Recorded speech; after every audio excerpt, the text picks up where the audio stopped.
Welcome to the Home Birth After Cesarean podcast. Due to the rate of unnecessary C-sections, the lack of support, and limited options for VBAC moms in the hospital, more and more women are choosing to have their VBAC babies at home. This podcast was created for women to share and listen to stories of home birth after cesarean. I'm your host, Rachel Garrett.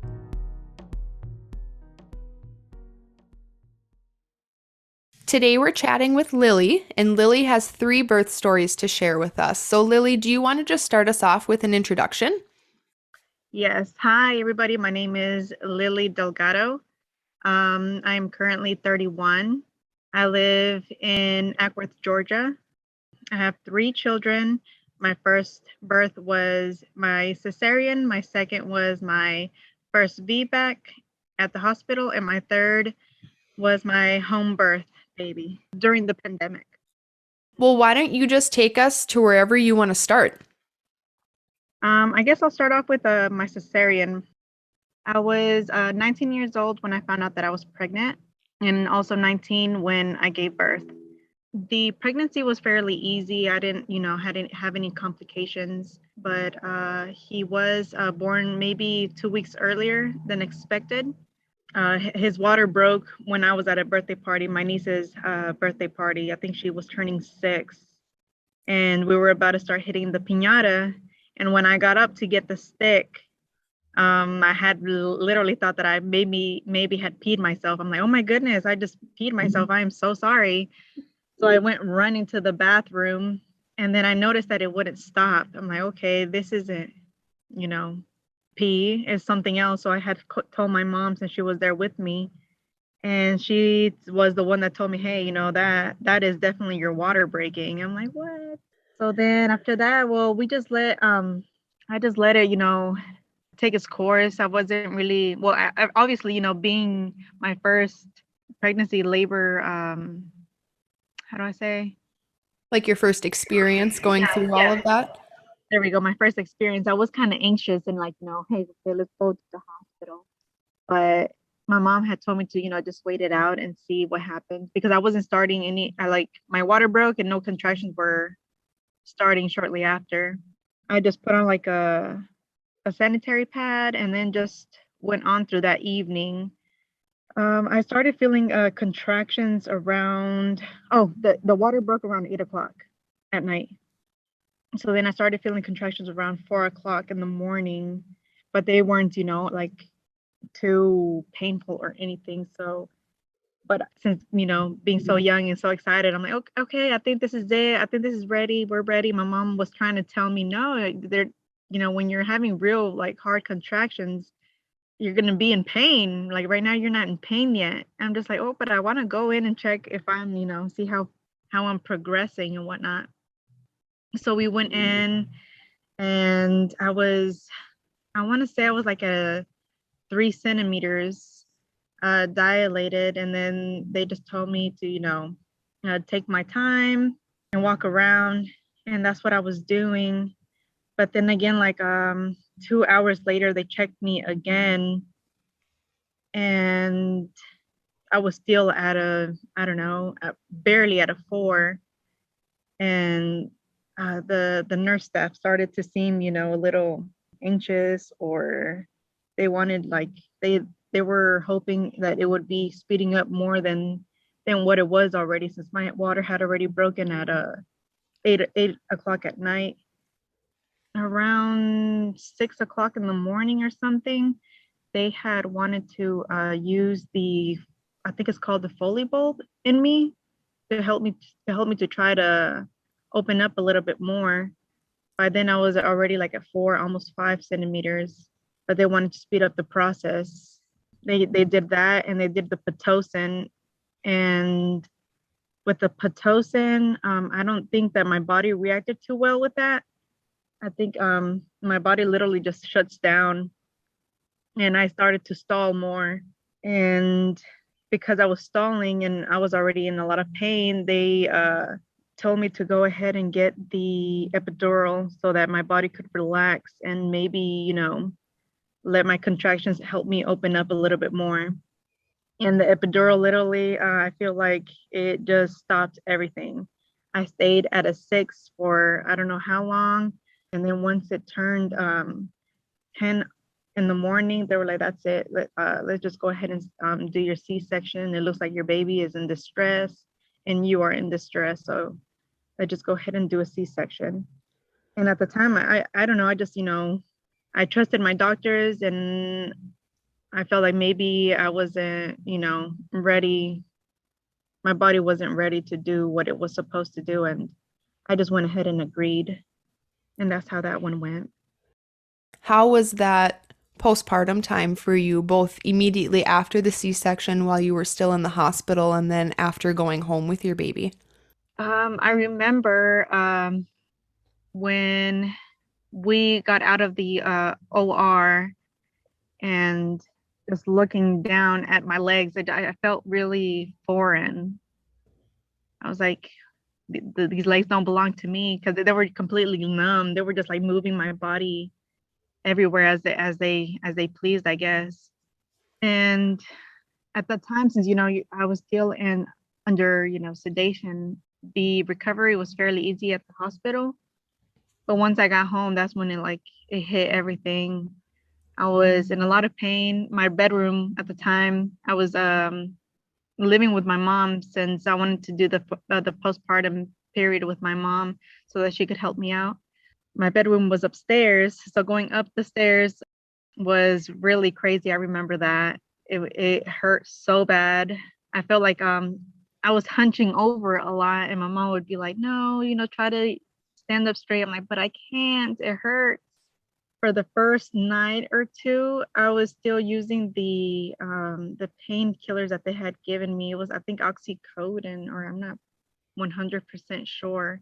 But I remember the second night, I guess, since the painkillers really are like heavy on your body, I had dozed off and fallen asleep while breastfeeding my baby. And I don't even know how I woke up, but he was like literally under me. And after that, I got so scared. I never took the painkillers again. I'm like, oh my goodness, I fell asleep on top of my baby. And luckily he was okay. I'm sure that was a really scary realization. I mean, I've heard that from multiple moms, even without having to take something like that after a C-section, but just from the sleep deprivation, and no one really talks about that. So I'm glad that you brought that up. Yes. And I don't know that when you're like so deep into the deep asleep with the medication, you don't really feel anything. But I don't know. I guess, just God like helped me wake up. Hey, you're like on top of your baby. I woke up, and luckily he was, alive and breathing.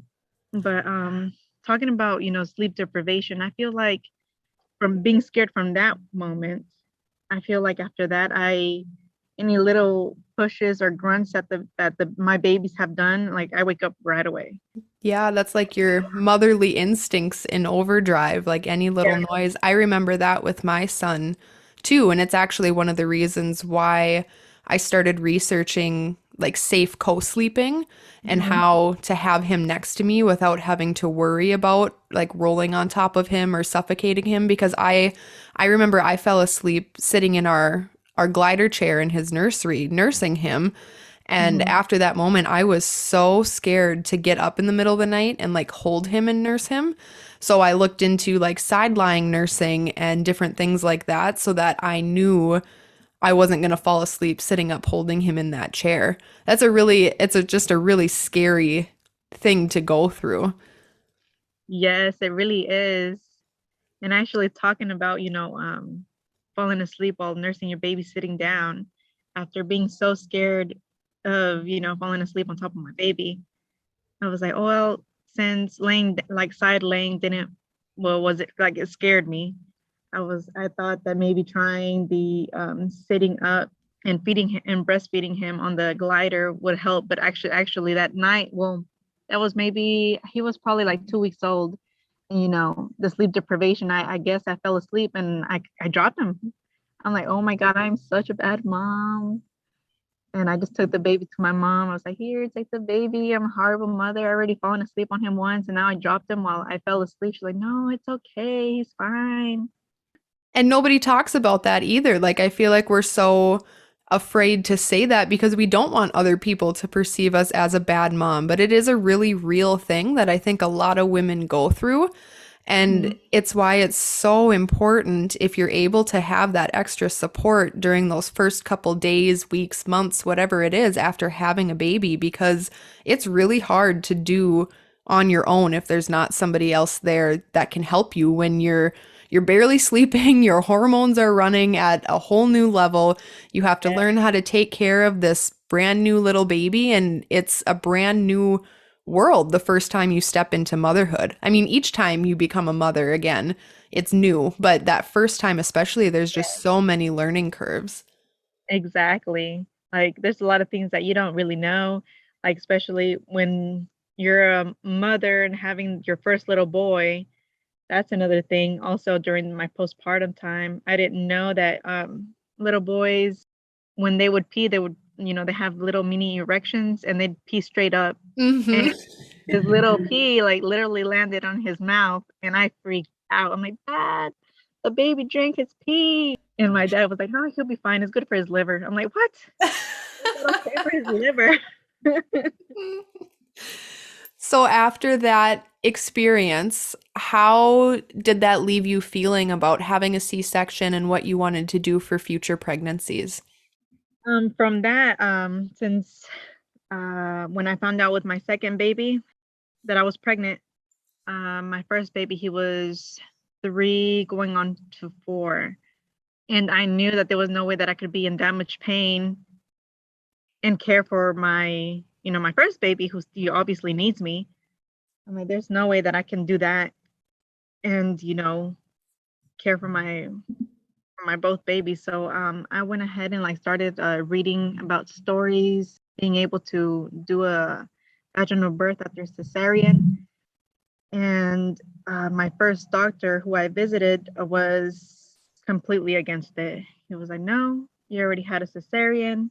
This birth is going to also be a cesarean." I'm like, "But I read that, after a year, it'd be okay to go ahead and try for a VBAC." And he said that he wasn't taking the risk. So I started looking for another doctor. And by the time my husband was in the military, so we ended up moving to North Carolina. And I met the doctors in the Naval Hospital on the base there, and they were fully on board with me trying to be back with my second birth. Was there anything specific that you did during your pregnancy to help prepare for a VBAC once that's what you decided you were going to do? Oh yes. First of all, I definitely recommend eating healthy because my first baby, I was definitely overweight. I think I gained like 60 pounds with that first pregnancy, and with my second one, I literally gained nothing. Just the baby, what the placenta, the amniotic, both like 15 pounds, and that's all I gained. I ate healthy. I walked regularly every single day. I made sure to take the stairs instead of the elevator a lot because I read that it was good also for your hips and for delivery. So that's what I did. And close to the end of my pregnancy from my second pregnancy, I was getting a little scared because the doctor had told me that he would only allow me to go to 40 weeks. And I was already like hitting the 40-week mark. No, yeah, I already hit the 40-week mark and I was already going to 41.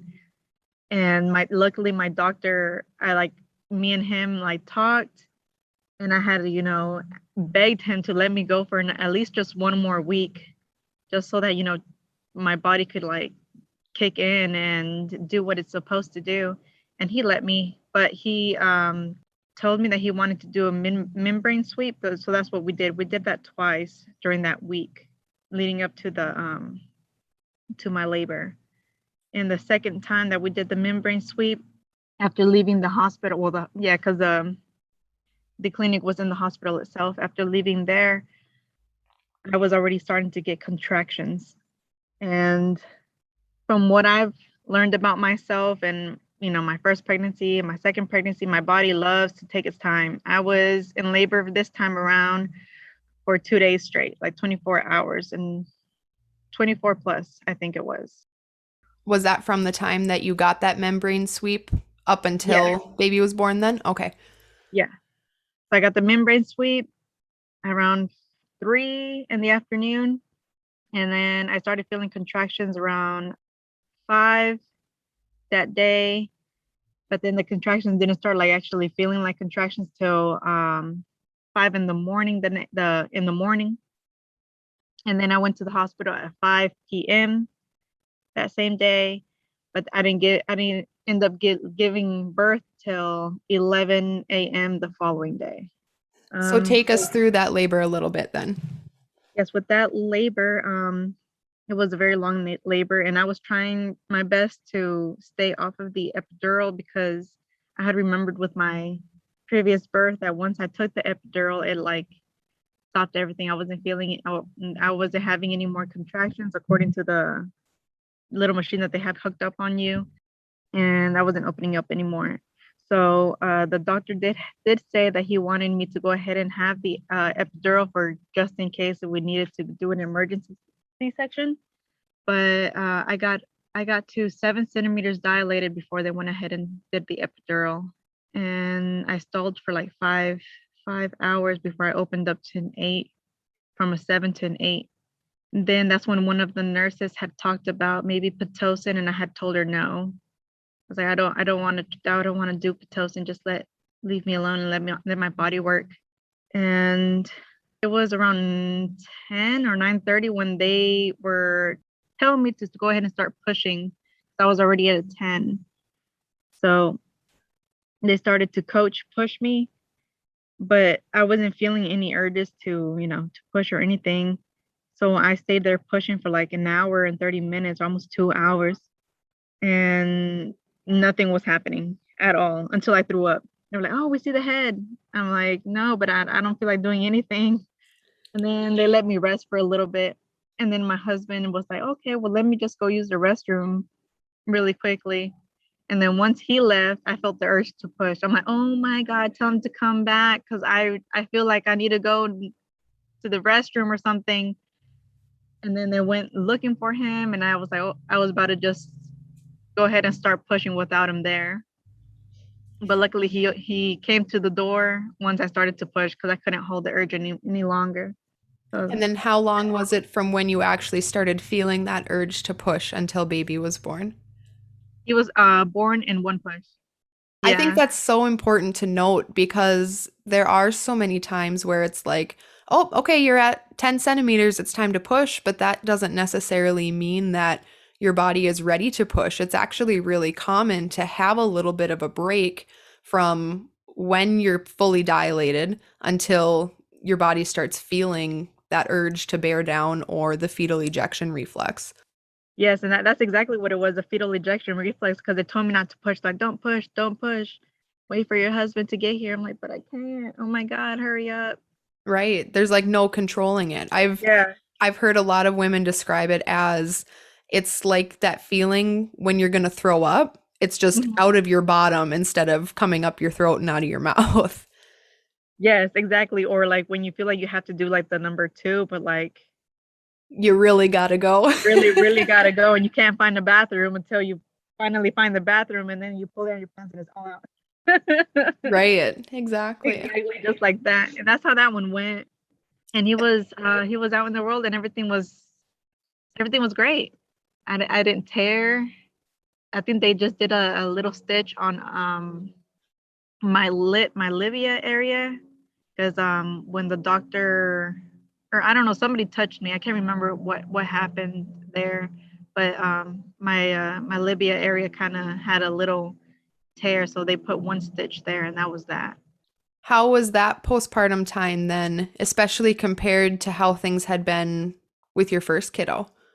It was completely different. I wasn't in pain the way that I was after my cesarean. I could easily move around, pick up my baby, go up and down the stairs as I pleased. The recovery wasn't nearly as bad as it was with my cesarean. And I feel like I was normal in the, regular, I don't know, in the range that I guess you could say is normal. Feeling like myself in like a week or two. It was not difficult at all. So then, after having a VBAC in the hospital, what was it that made you decide to have your next baby at home? Was there like a moment that you realized you wanted to do that, or was there something that influenced you? I've always even with my first baby, I've always like was attracted to having a home birth, but I didn't know exactly how to do that. Where would I start? Where would I find a midwife who does home births? I didn't know exactly how to like go with that. So I just went on, with going to a regular OBGYN. So when I realized that I was pregnant with my third, with my third, I still went to the regular OBGYN because like I mentioned earlier, I didn't know any home birth midwives in the area at the time. I started going with this different doctor here in Georgia. And once I hit like 20 or 18 weeks, 18 odd weeks, my doctor had told me that I would need to go ahead and schedule for a cesarean by 39 weeks. And I said, wait, why? I don't need a cesarean since I already had my second baby vaginally. And I know that I could either, give birth early since like that's how I went with my first one, or past the 40 weeks since that's what I did with my second baby. So once he had mentioned that, and he had told me that I would have to sign something, it really scared me to the point where I just got onto the internet, to Facebook, and went ahead and like started researching, hey, like where does anybody know of any home birth midwives? And a friend of mine who she does photography, she has sent me this Facebook page group where a lot of midwives have their contact information there, and the areas that they serve. Me being already close to 20 weeks, I was so scared and nervous. Like, will they even accept me? Will I even have time? But I had called every single one of them. I called them all until I found one midwife. Her name is Charlotte Sanchez. She covered my area, and she was so wonderful. And she told me, yes, I will take you in. And she took me in at like 22 weeks, 23. And I was so relieved. How did that care with your midwife compare to the care that you had been receiving with the OB? It was very different since her care was at home in her office. She didn't really do vaginal exams like they did, like they would do at the clinic. They'd always check you to see if you're dilating or anything. She never did that. She gave me a lot of advice on taking my vitamins, all different types of vitamins in order to keep my iron up, to make sure that I was good and healthy for labor, so that I wouldn't hemorrhage or have high blood pressure at birth. How did your husband feel about switching to home birth? Would you say he was on board or did he have some hesitations? Oh, he was very hesitant, extremely hesitant. He was like, "What if something goes wrong? What if he had all these what ifs." And I don't know. I guess I just literally just went ahead and did what I did and just dragged him along until he was, comfortable. I guess he was never really comfortable, not even at the whole labor thing. He was like, wait, like what if something happens? What if everything goes wrong? And then I just told him, hey, look at me, like everything's gonna be okay. And then I don't know, I guess his fatherly and husband instincts kicked in, and he was just there focusing on me and helping me, cope with pain. And I guess after the whole labor and whole birth, after the baby was born, I asked him, so what did you think about, this experience giving the having a home birth at home? And he was like, you know what? I liked it a lot more than being at the hospital because I was more involved with you here at home than being at the hospital. Because at the hospital you have all the nurses and all the staff, and then at home it's just, me and you, your mom and the midwife. Yeah, they take on so much more of a central role, I feel like, and it's so much more family centered. I mean, even when women, they'll have their husbands or partners and their kids there too. Yes. And it's just more of a family experience rather than like going through all of that and then enjoying your baby afterwards. It's like all encompassing through pregnancy, labor, birth, and postpartum. Yes, the whole experience was completely different, and beautiful because, like you said, the children, you can actually have them there. Well, they weren't there. Well, my kids were not there during, the whole pushing and all that, but they did come into the room after the baby was born, and the midwife. Oh, by the way, I had a different midwife at the birth because my original midwife was at a different birth, which worked out perfectly as well. The midwife who delivered my baby was with Gifted Hands Midwifery, and she was amazing as well. And she showed the kids the placenta. She explained to them, like, the where the baby lived, how the baby ate. And once the cord became white, they were able to cut the baby's umbilical cord, and they loved that. That's so awesome. And what a great learning experience for them and to have that perception of what birth can look like. Yeah, they I don't know, they were in awe with everything. They really enjoyed it, and they were there, to see me, in recovery and to like help support me as well. They were telling me, "Mommy, I love you. You did so good. Look at the baby. He is beautiful." I guess they did get a little bit of worried with the, with my bleeding. Oh, because I had given birth in the tub, and once I got out of the tub, I started to hemorrhage just a little bit. The midwife, she had injected me with pitocin just to stop the bleeding, but other than that, everything went great. Well, let's back up a little bit and start kind of where labor began for you with that pregnancy. Again, with this pregnancy, my labor, I think this one was a little bit longer than my previous one. I was in labor for, well, how do you call what would it be? Prodromal Prodromal labor? prodromal labor for about a week. It just kept coming, and I'm like, okay, this is it, and then it would just go away, and then it'll come back, and I'm like, okay, this is it, and then it'll go away. But then once it got towards the end, the last 3 days, the pain was constant until the nighttime came. That's when everything would just subside, and I'd be able to go to sleep. Until the last day, that morning, I had woken up and I was still having a lot of contractions. I had lost my mucus plug, but I was losing the plug in episodes. I would go to the bathroom and have a little bit, go to the bathroom again and have a little bit more until I guess I completely lost it all.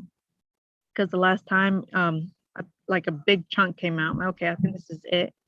And that was in the morning. The rest of the day, my contractions were good. They were constant, but they weren't that close together yet. They were probably about 10 minutes apart in the morning or throughout the day. And I, did my daily routine. I did everything that I normally do, clean the house, feed my chickens, go for walks, made dinner, and then we went to bed. And then around 2 a.m. is when I woke up with really, really strong contractions, and I started timing them again.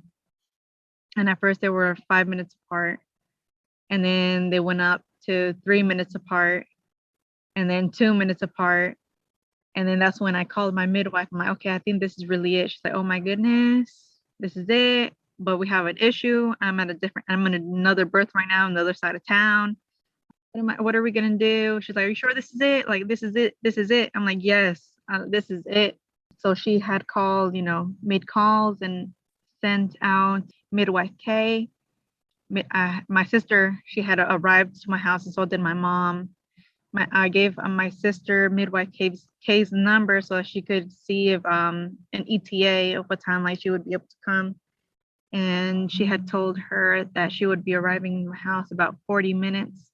And then at that time, I just started crying. I'm like, oh my goodness, what if she doesn't get here on time and I just give birth by myself? And my mom and my husband were just there, consoling me, and they told me it was going to be okay. And I remember I just looked up. I have this rosary in my bedroom hanging by my bed, and I had told my mom to give me the rosary. And once I had the rosary in my hands, I felt instantly just calmer. And midwife Kay literally just walked through the door. I'm like, oh my God, thank God. I just felt like instant relief. I'm like, thank you for coming. And so she checks me. I'm already like at a 6.5 centimeters. And the contractions started getting, really like started ramping up and picking up really fast. This was probably, she arrived at my house, I want to say she got there at 3. Actually, I have a message here to give you the exact time. Yeah, she arrived at my house at 3:26 in the morning. She had told me that I was, that I was doing well and everything was looking great. She told me to go ahead and get up and walk around and move around a little bit so that the baby could drop a little bit more. And as soon as I did that, like me and my sister and my husband, they were my support, and I was, walking around in my bedroom. And then I just couldn't walk anymore. I'm like, I can't walk anymore. Like, I just need to get inside the tub. And that's what I did. As soon as I got inside the tub, I was able to relax a little bit more. The warm water that touched my legs and my hips, like it helped ease the pain so much. I just felt like an instant, like, oh, this feels so good. As soon as I got in the tub and relaxing maybe for like 10 minutes, I felt the urge to push. And my midwife just told me, yeah, could you go ahead and push, do what you got to do. And it says right here that I got in the tub at 5:03 and I started pushing at 5:05. And he was born at 5:13.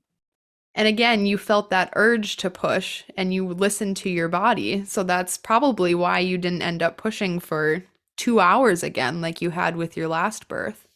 Yes. Or having the what is it called? The fetal ejection, having that. Yeah, but yeah, he was born fairly quickly. From the moment she got there at 3, and then he was born at 5:13. What was that immediate postpartum time like right after he was born and you're at your own house? It was, very peaceful. I don't even know how to describe it. I just remember feeling at peace, since I didn't have to, worry about, transportation, like, having the baby in the car. Because I don't know, for me, that always kind of scared me a little bit, putting my little bit newborn in the car and then having to drive an hour away from the hospital to home. But being at home, I don't know, like as soon as he was born, he was on me. Like the baby didn't leave my sight at all to do any kind of testing or nothing. It was just literally there with me the whole time until, after I fed him and after I was ready to get some rest.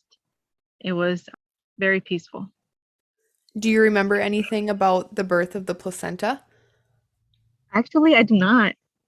Okay. I don't remember. I just remember getting out of the tub, and they had told me that there was a lot of bleeding. And honestly, I don't even remember that, other than the notes that the midwife, she has sent me. She did say that the placenta was born at 5:30 in the morning. And when they said that, when I got out of the tub, like everything just came out. I just remember looking to my left, and the placenta was there on the bowl. When did that come out?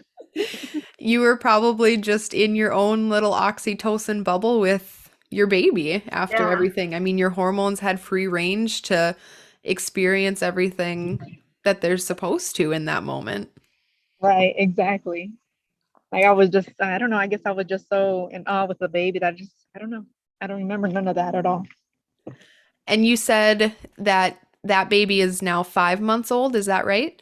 No, he's 15 months. 15 months. That's what it was. Okay. Yeah. Okay.